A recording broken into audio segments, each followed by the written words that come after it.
Assalamualaikum warahmatullahi wabarakatuh. Innal hamdalillah wa syukrillah wa ni'matillah. Rabbi israh li sadri wa yassir li amri wa hlul 'uqdatam min lisani yafqahu qawli.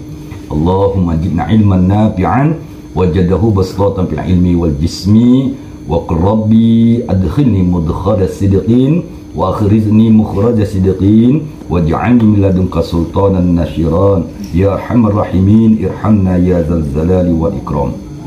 Kaum muslimin wal muslimat, majlis doa dan zikir yang dirahmati Allah Subhanahu wa taala. Alhamdulillah, pada kesempatan malam yang berbahagia ini kita bertemu kembali dalam tausiah Islami sebagai bekal hidup kita di dunia dan di akhirat. Amin ya rabbal alamin. Semoga majlis ini menambah keimanan dan ketakwaan kita kepada Allah Subhanahu wa taala. Saudara-saudara kaum muslimin rahimakumullah, pada kesempatan malam ini akan kita bagikan rahasia bagaimana menarik rezeki yang banyak.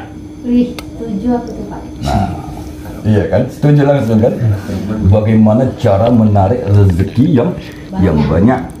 Sebanyak-banyaknya Pak. Iya, sebanyak-banyaknya.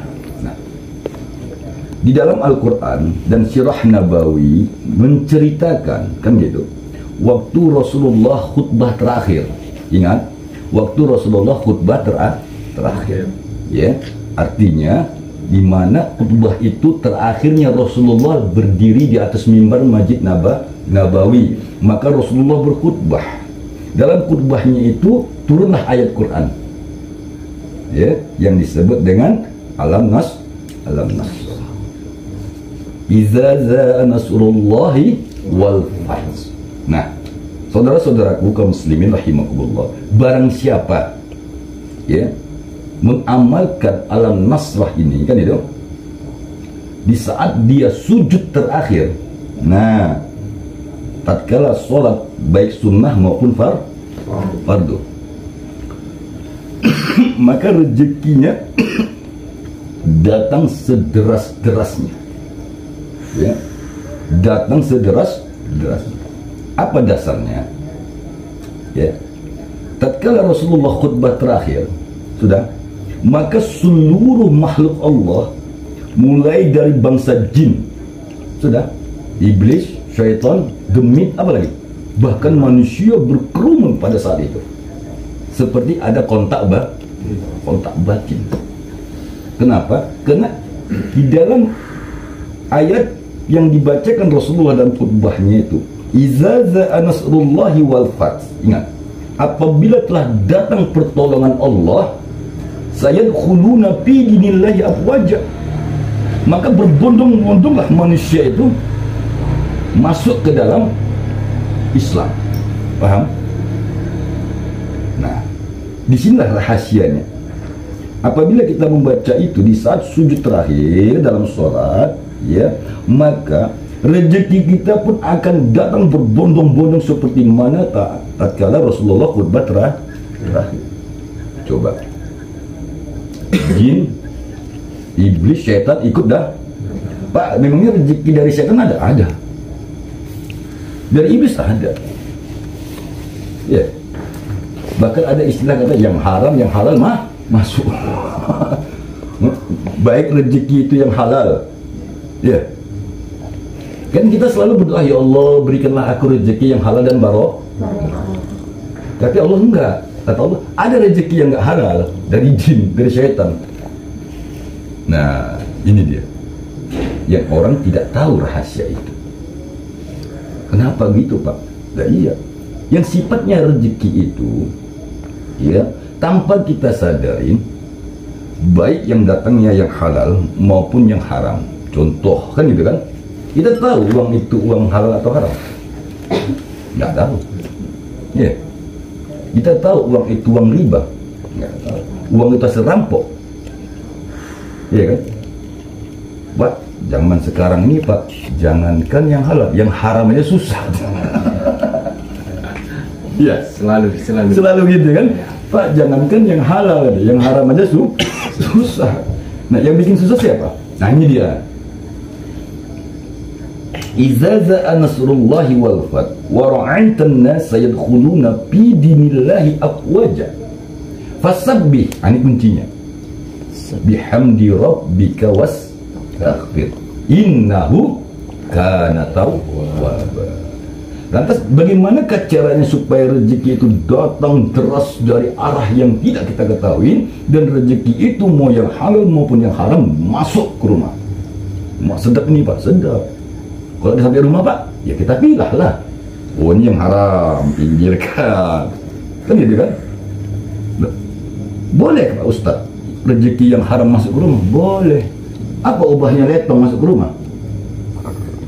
Iya. Ada letong kandang, ya, Ustaz ya. Hah? Kamu punya sapi, lembu, kerbau, letong najis kan?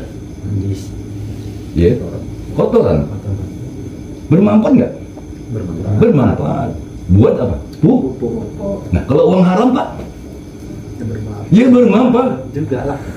Caranya piye Pak? Kan mana? Ya udah belikan semen, corkan ke jalan, selesai. Maka jadi hak.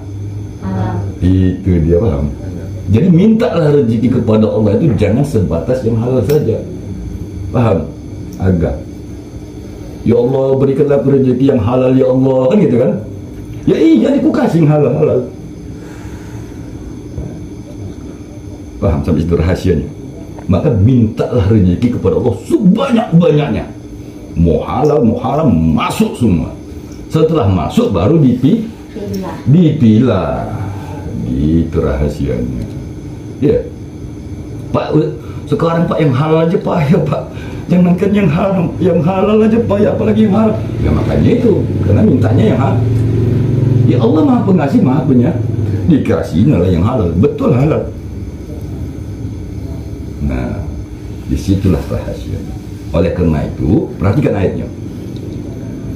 Wastaghfiruhu innahu kana tawwaba. Maka bertaubatlah kamu, kata Allah. Paham? Jadi rahasianya Pak, kebalikan dari ayat yang dibaca tadi, paham? Kita lihat, perhatikan. Iza za'a nasrullahi wal fath.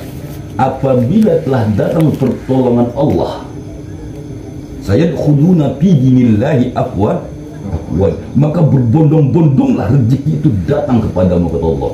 Waduh, pernah merasakan gitu, rezeki datang nggak tahu-tahu tuh datang rezeki ya? Iya Bang Didi, pernah ya? Ya, Angga ya, Sob ya? Bisa 2 kali nggak? Enggak. Nah itu.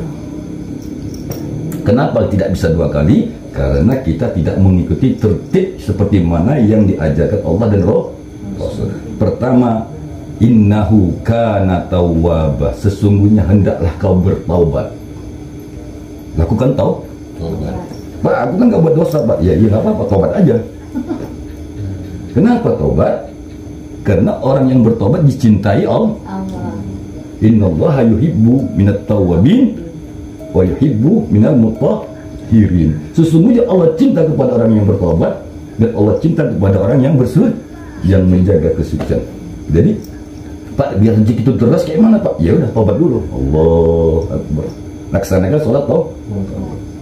Nah, yang kedua, setelah sholat taubat Pak, fasabbih bihamdi rabbika wastaghfir. Maka sucikanlah Allah dan minta ampun pada Allah. Itu kunci kedua. Setelah kita laksanakan sholat taubat 2 rakaat, maka lakukanlah bertasbih. Fasabbih bihamdi rabbika wastaghfir. Perbanyak tasbih. Subhanallah walhamdulillah wa la ilaha illallah wallahu akbar wastaghfiruka li dzambik. Setelah bertasbih maka perbanyak istighfar. Sudah tahu? Pertama apa tadi? Lakukan sholat taubat. Yang kedua bertasbih. Bunyi tasbih kayak mana Pak? Subhanallah walhamdulillah wa la ilaha illallah Allahu akbar. Baru fastaghfiruka li dzambik, bersegera kamu minta ampun. Ya Allah, ampunilah aku ya Allah, astaghfirullahalazim. Maka apabila 3 ini kita jalankan, rezeki kita datang sederasnya dari arah yang tidak kita ketahui.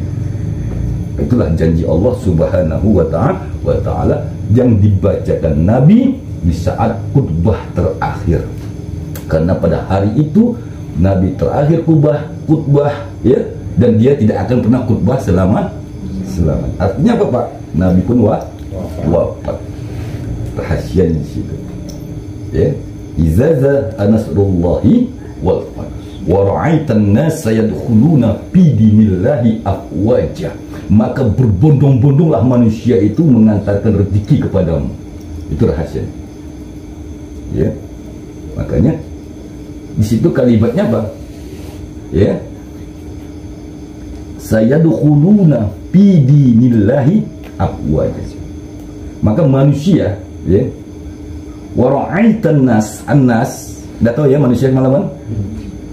Wa ra'aitan nas sayadkhuluna fi dinillahi afwaja, maka manusia, oke, setiap manusia tidak dipandang apa agamanya, apa suku bangsanya, yang jelas dia mengantarkan duit ke rumah kita. Itu dia. Paham? Enak kan? Nah, jadi cara pengamalannya macam mana Pak?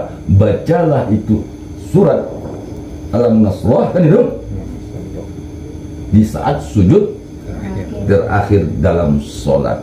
Begitu kita sujud terakhir, bacakanlah izaza nasrullahi wal fath wa ra'aitan nasa yadkhuluna fi dinillahi afwaja. Ya Allah, antarkan rezeki ya Allah. Nah, di situ dia kuncinya. Fasabbih bihamdi rabbika wastaghfir innahu kana tawwaba. Baik, saudara-saudaraku yang dirahmati Allah Subhanahu wa taala, itulah merupakan mukaddimah awal dalam memohon kepada Allah Subhanahu wa taala agar rezeki kita datang sederas-derasnya. Sekali lagi, pertama, laksanakan sholat taubat 2 rakaat. Kedua, perbanyak tasbih. Dan yang ketiga, perbanyak istighfar. Yang keempat, bacalah itu di saat sujud terakhir dalam sholat fardu ataupun sholat sunnah. Maka amalkanlah itu, kata Rasulullah, niscaya rezekimu datang dari arah yang engkau tidak tahu asal usulnya. Kalau tahu, kan tinggal pilih kan. Yang haram, pisahkan yang haram. Oh, ini haram nih. Oh, ini makruh. Takutnya silap semua Pak. Kalau siap semua campur gaduh-gaduh kan itu. Nah itu. Jadi rezeki yang halal pasti arahnya kepada yang halal. Rezeki yang makruh arahnya kepada yang makruh. Rezeki yang haram arahnya kepada yang. Nah, sekarang kita kembalikan kepada negara kita. Ya. Uang pajak negara itu apa? Riba. Segala bentuk uang, uang hantu, uang jin, uang demit, masuk ke dalam uang pajak. Lantas untuk apa uang pajak itu? Gaji pegawai, gaji abri, semuanya Pak. Pertama, bikin jalan. Kedua, buat jembatan. Di situ masuk uang haram kan? Hasil uang pajak itu apa? Uang haram. Ditampung oleh negara. Nah, kemudian negara membuat jembatan. Jadi halal nggak jembatan itu? Halal. Oh jangan, nggak boleh lewat. Kenapa? Jembatannya dari diskotik. Wah, mumet manusia di dunia ini. Nggak jalan-jalan ya? Nggak jalan-jalan kita. Nah, itu negara aja sudah ngajari kan, bagaimana cara mencuci uang yang haram. Paham terus itu? Itu negara, tatanan negara aja ngerti bagaimana cara menyuci uang riba, uang haram, uang diskotik. Dicuci ya kan, bikin jalan. Nah itu, apalagi Allah yang maha kuasa, ngerti Allah. Oh ini orang. Nah itu. Jadi saudara-saudaraku yang dirahmati Allah Subhanahu wa taala, jangan takut minta uang yang banyak sama Allah. Mau datangnya dari mana, tampung. Setelah ditampung baru dipilah dan dipilih, insya Allah. Baik, mudah-mudahan tausiah yang sederhana ini mengawali bulan suci Ramadan ini, semoga Allah Subhanahu wa taala memberikan kita kesehatan lahir dan batin, jiwa dan raga, dan dimudahkan segalian urusan kita. Amin ya rabbal alamin. Dan rezeki kita dilimpahkan Allah berkah. Amin ya rabbal alamin. Akhirul kalam. Assalamualaikum warahmatullahi wabarakatuh.